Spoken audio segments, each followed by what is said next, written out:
All right, we have some stunning breaking news that is derived from a demand letter written by Attorney General Pam Bondi and sent to Minnesota Governor Tim Walz only hours after the execution of U.S. citizen Alex Preddy. Now, what is inside this letter is beyond parody. I can't even say it without it sounding like a supervillain movie script, but I'm just going to say it. Attorney General Pam Bondi and Donald Trump are trying to use the execution of Alex Preddy, which they caused. They are trying to use this execution to gain leverage over the state of Minnesota by saying that they will continue to surge troops unless the state of Minnesota gives them access to their voter data rolls, which could help them rig the 2026 midterms, rig the 2028 election, and beyond. I want to point out, before we even jump in, Trump has tried to pressure Republican lawmakers already in multiple states to redraw congressional maps mid-decade in order to rig the midterms. He's tried to end mail-in voting nationwide, even though he's used mail-in voting because he wants to rig the midterms. He's been escalating attacks on voting machines, even though these voting machines have been proven to be safe, and Pam Bondi's Justice Department has already demanded voter rolls from at least 40 different states. There were a bunch of complaints that the administration was trying to get sensitive personal data like social security numbers, home addresses, birthdays, all for election purposes or election rigging purposes. It's also worth pointing out Trump has staffed his key agencies like FEMA, the FBI, Homeland Security, and the DOJ with election deniers who will ride or die with him until the very end. I want to show you this letter that was written and signed at the bottom by Attorney General Pam Bondi in just 1 second, because even Matt McDermott, who reported on it, said, quote, "As insane as this sounds, it's true. Pam Bondi sent Minnesota officials a letter today saying ICE would leave the state if Minnesota turns over its voter files to the Trump administration. They're openly using state violence as a bargaining chip to seize election infrastructure." Before we even jump into that, make sure you drop a like and subscribe to help boost the truth and boost this message that independent media is bringing you. I want to back up very quickly and have a moment just for Alex Preddy. His family wrote a message that mentions the administration and mentions Alex's personality. I think it's worth taking a moment right here. Quote, "We are very heartbroken but also very angry," says the family of 37-year-old nurse Alex Preddy. Alex was a kind-hearted soul who cared deeply for his family and friends, and also the American veterans whom he cared for as an ICU nurse at the Minneapolis VA hospital. Alex wanted to make a difference in this world. Unfortunately, he will not be with us to see his impact. I do not throw around the hero term lightly. However, his last thought and act was to protect a woman. I know watching the video must have been tragic and heartbreaking, but I'm at least happy that they saw that his last moments were him trying to protect a woman who was being abused and bullied by ICE agents.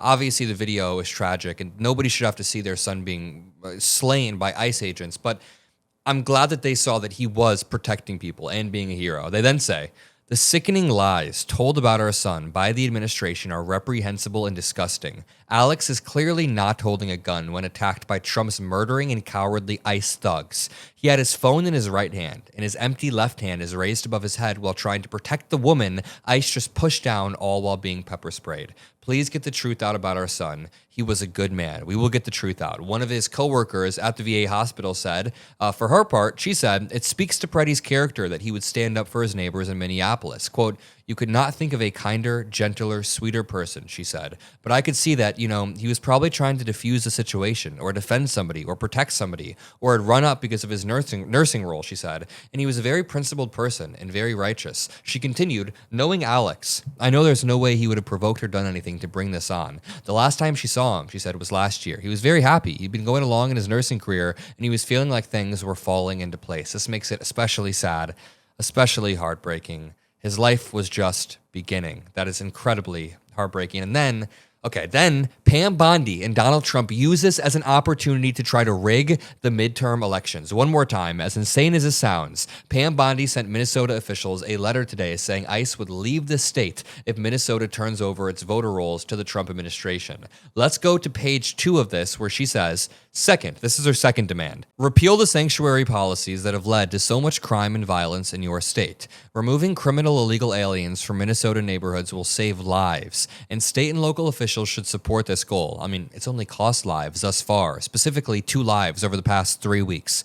The letter continues, "All detention facilities in your state should cooperate fully with ICE, honor immigration detainers, and permit ICE to interview detainees in custody to determine immigration status. I urge you to reach an agreement with ICE that allows them to remove illegal aliens in custody of Minnesota's prisons and jails.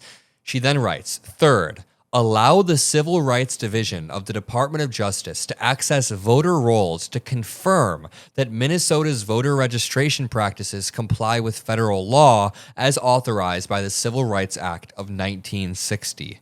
Wow. Fulfilling this common sense request will better guarantee free and fair elections and boost confidence in the rule of law. Yeah, I'm sure Pam Bondi, who immediately in the aftermath of the shooting of Renee Nicole Good came out and said Renee was a domestic terrorist, who immediately in the aftermath of the Epstein files voting came out and said Trump has nothing to do with Epstein. They'd never even met the guy, who immediately in the aftermath of this came out and said that Alex Preddy was a domestic terrorist. I am sure we can trust you, Pam Bondi, with election integrity. Senator Chris Murphy of Connecticut, who broke this news, said Pam Bondi just sent a letter to Minnesota officials saying ICE will leave if the state turns over its voter database. He breaks it down.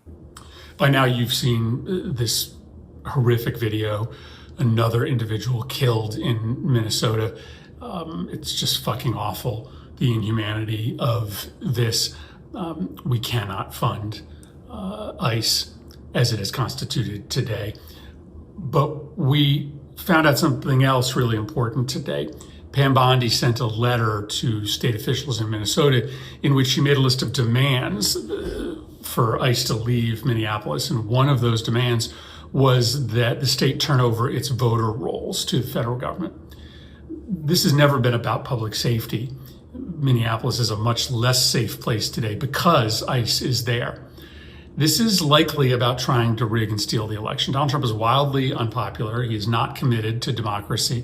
And he knows the only way that his movement is to retain power, the only way that his corporate allies retain power, his billionaire allies retain power this November, is for Trump to steal the election. He is working to steal the election. So just to explain, turning over voter rolls to the federal government. So if the state of Minnesota did turn over the voter rolls, what does this mean? It would have serious implications to election integrity and civil liberties within the state that turned over the voter rolls, because they contain sensitive personal information, like I mentioned earlier, social security numbers, names, addresses. And when that data is centralized and then shared with the DOJ, they can selectively purge those voter rolls by very intentionally highlighting quote unquote irregularities only in blue areas, hyperfixating in a surgical manner on blue areas to highlight just normal, routine clerical errors that could be normally fixed with a phone call,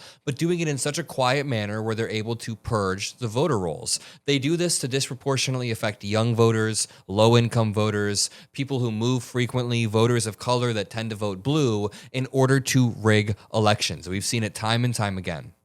And so he's saying to Minneapolis, if you don't give me control of the voter rolls, then ICE isn't leaving. And you can see that if he gets away with it in Minnesota, he's likely going to try it in places like Philadelphia and Phoenix, other key cities in swing states.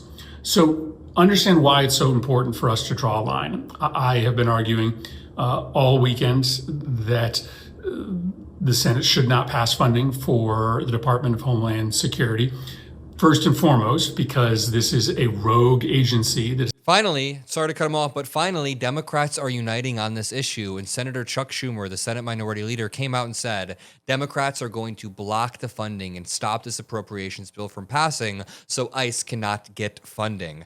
I explained this in a video earlier. Make sure you subscribe for more. At a time when this administration is attacking the press because the press provides transparency, they attack colleges because colleges create critical thinking citizens. They're attacking protesters because protesters provide accountability. We are the variable they did not consider. Don Lemon had a run-in with the DOJ recently, but we are still cooking video after video, making sure we bring you the news and the truth. So subscribe if you appreciate that. I love you all. Peace out.